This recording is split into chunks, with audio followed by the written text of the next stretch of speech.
meritocracy, where someone is employed simply because they can do the job. That's Sir Trevor speaking right now. Maurice Mcleod is the chief executive of, I think it's pronounced ROTA. It certainly stands for Race on the Agenda, a social policy think tank that focuses on issues that affect Black, Asian, minority and ethnic communities.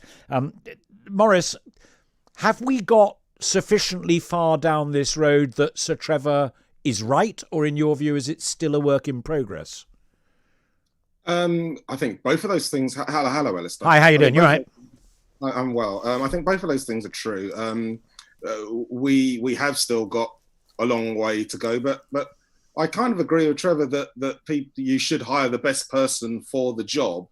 The only thing I'd say is that that's not just an individual thing. So if your workforce to function properly, you should have different voices and different experiences throughout your organization. So if someone's come into the job and they're equal to somebody else, but they have a different experience, then that, I would argue, puts them above the person. In this case, we're talking about race. So yes, I'm uncomfortable with quotas too. Like Trevor, I've been the only Black person in a new job, and you feel the weight of not just everyone's looking at me thinking I only got this job because of my race, but also, if I mess up, then I'm messing up for all Black people. That's what it sort of feels like. That was the second point is intriguing, because I when I was working with a guy, Clive Jones, because he went on to run the Disasters Emergency Committee, but he was a big figure at ITV for so long. We talked long and hard about this way back.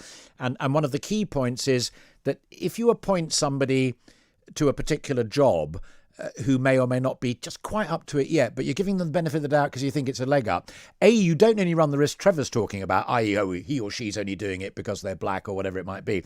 The second thing is folk at home will look at it and folk at home will think, oh yeah, not really up to it, but hey, nodded through.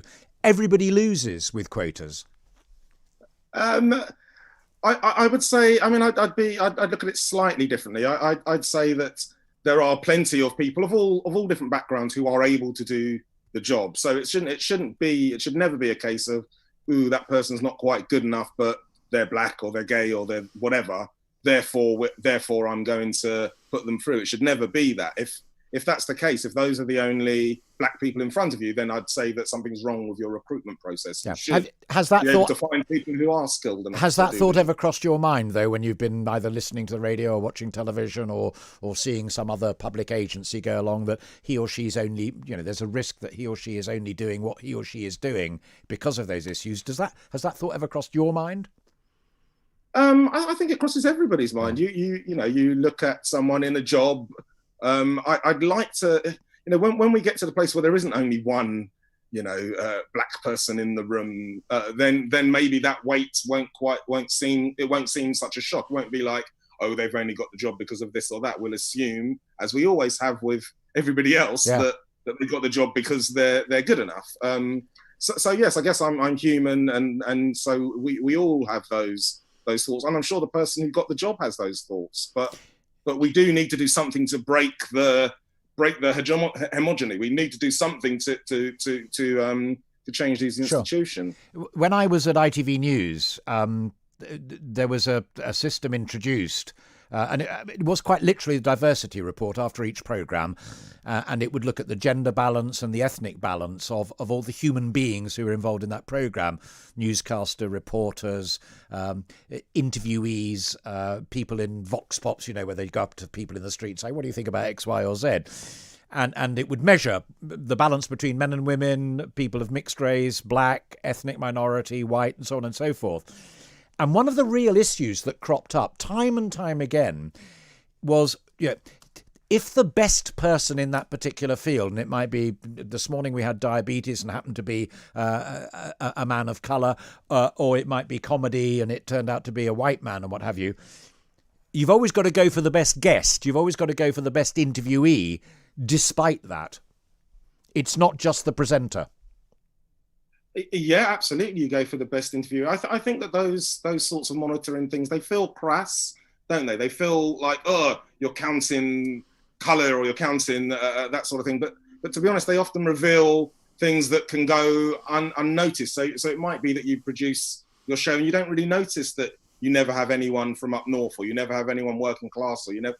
And so sometimes doing that sort of monitoring can reveal that. But yeah, it doesn't feel, because I'm more than just black skin. I'm working class. I'm a Londoner. I'm this. I'm a Liverpool fan. There's all sorts of different parts to my existence, and so sort of breaking it down to just the fact that I'm black does feel like a reduction. But while there is when there are specific lacks or specific discriminalities that lead to there being a lack of certain types of people in organisations, I can see why they make steps to artificially, initially, I would hope, get the ball rolling. When I was reading up this, because I saw Trevor, I didn't see it on the website, to be honest, but I saw it when the Daily Mail ran with it, and to the Mail's credit, for a national newspaper, actually quotes another source. It's not a Mail original. The other thing that crossed my mind is that Trevor's actually talking to bosses and people who make appointments, and people, particularly those who appoint newscasters, top figures like Trevor. It's a reflection of what's going on at the BBC, and whether or not it's wokery, as somebody said on the programme earlier on, political correctness, as somebody said. If you're going to do that, you're doing it for very good reasons, but you've got to do it very, very carefully. Get it wrong and it explodes in your face. I mean, that's the bottom line, isn't it? Well, but that's the case with anything, to be honest. Yes, of course they need. This is a sensitive and nuanced issue, and it needs to be dealt with in that way. And if you get it wrong, of course it can explode in your face. That's not a reason not to do it, though. Of course, that's not a reason not to. These issues have been around for so long, and they've been so stubborn to really get proper diversity going, especially in newsrooms, which is my background as well. Yeah.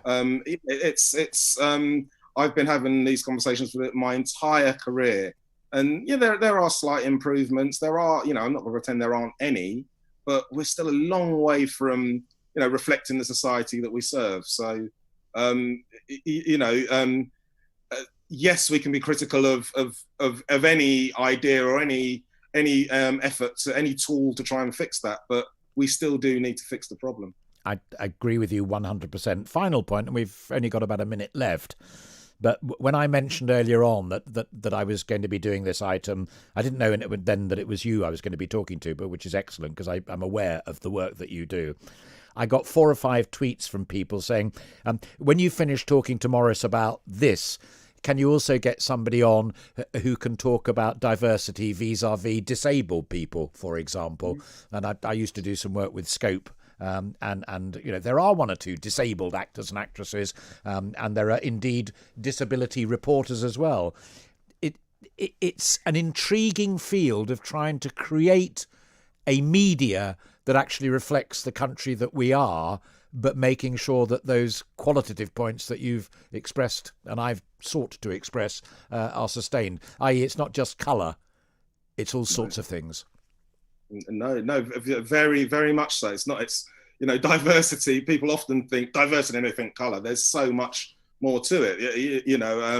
11% of journalists are working class, yet 60% of the public are working class. So there's lots and lots of different things that we need to look at. And it's certainly not going to be done in the long term by simply quotas. It's not possible. The way you do it is by having a truly open process where everyone in society can apply equally, and then you get the best people. And then what you'll find is you end up with an organisation that does reflect the society it serves. It's possible. It takes hard work, and it takes lots of navel gazing, I'm afraid.